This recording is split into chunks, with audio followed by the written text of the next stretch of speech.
This is problem 9 for test 3.4. Here you can read the problem, but they're asking us how long does it take to reach the floor? How long it takes to this object to reach the floor.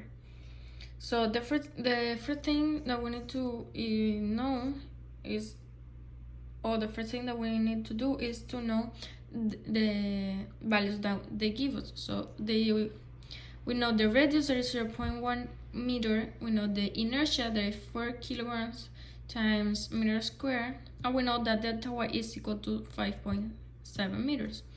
So we're going to divide this object by 2 in 2 parts. Here we have the cylindrical spool. So we know this row here has tension, and the cylindrical spool is going to rotate, so you have angular acceleration. So the first thing we're going to use is this equation. T times tension times the radius is equal to inertia times the angular acceleration. We're going to use the equality that angular acceleration is equal to the acceleration cm divided by r. I'm going to rearrange this equation to find t, because we don't know the tension in the row. So the tension is going to be equal to inertia divided by radius squared times the acceleration. Now the second part of this figure is the object that is attached to the cylindrical spool.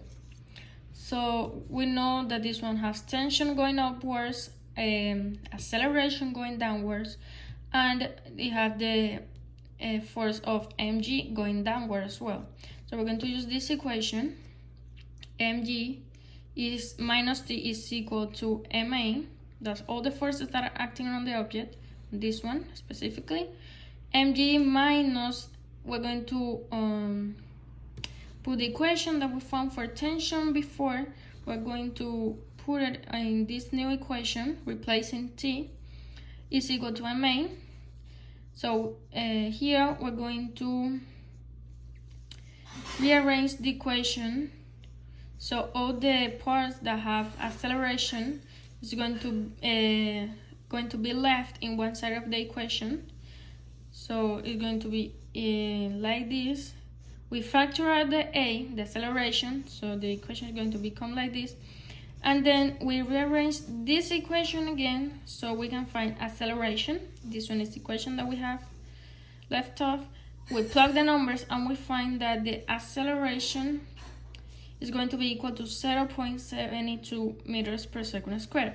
Now, this is not the answer for the problem, because they're asking us to find how long does it take to this square to reach the floor. So for to answer this question, we need to use this equation. Y is equal to y initial minus acceleration times t squared divided by 2. We know that the y is 0, the y initial is 5.7. We plug the numbers for this part and we find that the t is equal to 3.98 seconds. So that's the time that it takes to this square here to reach the floor. So the answer for question 9 is A, 3.98 seconds.